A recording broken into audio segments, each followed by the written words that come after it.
Plastic project. म्हणजे काय project आहे? प्लास्टिक अवॉइड करायचा, प्लास्टिक वापरू नका असं म्हणता येते. जिल्हा परिषद स्कूल, मग कोणत्या स्कूलनी? Zilla Parishad school made and provided paper bags to provision stores and greengrocers. म्हणजे त्यांनी काय केलंय? जिल्हा परिषदेची जी स्कूल होती त्यांनी जे तुमचे पेपर बॅग्स दिल्या का? प्लास्टिक वापरायचं नाही ना आता, तर बऱ्याच ठिकाणी आता आपण फळं वगैरे घ्यायला गेलो तर ती पेपरची बॅग देतात. प्लास्टिक बंद केलंय गव्हर्नमेंटनी म्हणून. मग त्यांनी पेपर बॅग्स दिल्या. पुन्हा कुणाला? प्रोव्हिजन स्टोर्स, जे आपल्या किराणा दुकान आहे ते, आणि ग्रीन ग्रोसर्स म्हणजे हिरव्या पालेभाज्या वगैरे घेतो त्यांना दिले. तर read the taluka wise number of the bags and write the numbers words. मग कोणत्या कोणत्या तालुक्याला किती किती काय दिलंय? बॅग दिलंय ते आपल्याला कशामध्ये लिहायचंय? वाचायचंय आणि नंबर मध्ये लिहायचंय. सोपा क्वेश्चन आहे. मग कोपरगाव दिलाय, काय नंबर वाचणार तुम्ही? हा वन्स, टेन्स, 100, 1000, 10,000. मग असं 1000 आणि 10,000 एकत्र आले की दोघांना एकत्र वाचायचं. मग काय वाचू आपण? 12,740. मग ही स्पेलिंग आपल्याला इथे लिहायची. 12,740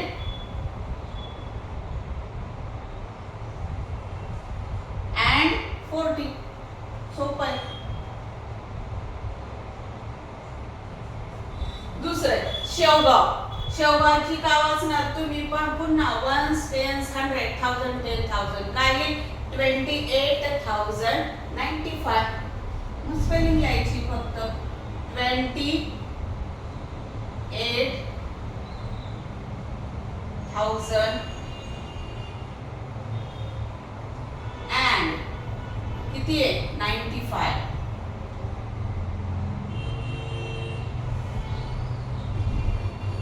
तर सोपं सोपं तुम्हाला 1 to 100 स्पेलिंग लिहायचे आणि शब्दात वाचायचं, रीड करायचं आणि लिहिता पण आलं पाहिजे.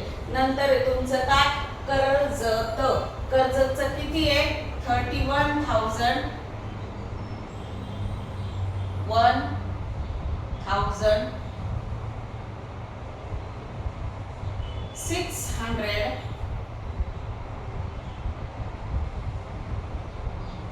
टेन्सला 0 आहे. मग काय म्हणाल तुम्ही? 608.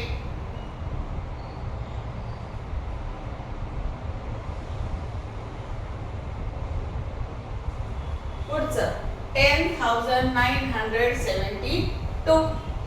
या 10,900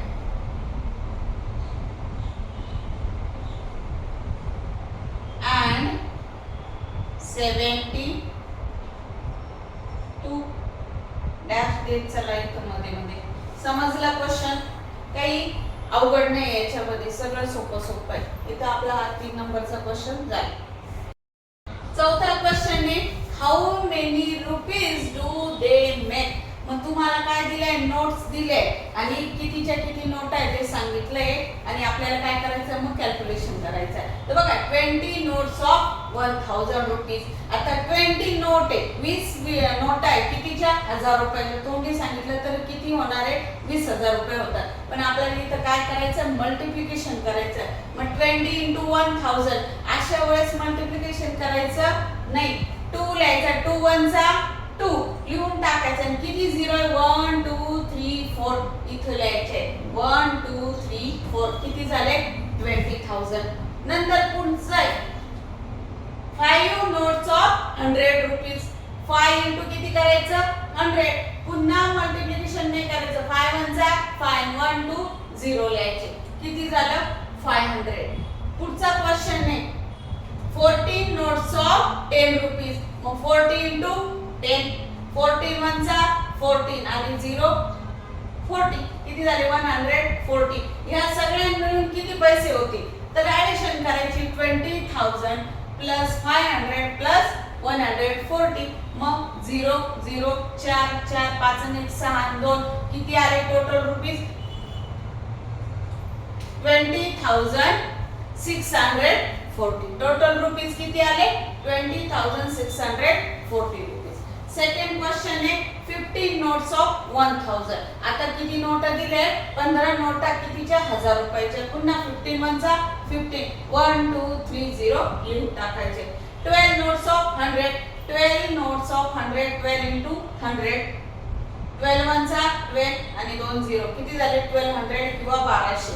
नंतर 8 नोट्स ऑफ 10, 8 into 10, 8 10चा 80 रुपीज आणि 5 कॉइन्स ऑफ 1 रुपीज, 1 रुपयाचा 1 कॉइन. असे किती कॉइन आहेत? 5. मग किती झाले तुमचे? 5 वनचा 5, 5 रुपीज. आणि याचे ऍडिशन करायची. 0 प्लस 5 5, 8, 5 आणि 2 2, 6 प्लस 1 5 प्लस 1 6 आणि 1. तर टोटल याचे किती झाले? 16,285. आता तुम्हाला होमवर्क म्हणून या दोघांची काय करायची आहे? स्पेलिंग वर्ड्स मध्ये लिहायची, मला कमेंट मध्ये टाकायची. व्हिडिओ आवडल्यास लाईक करा, शेअर करा आणि कमेंट करायला विसरू नका.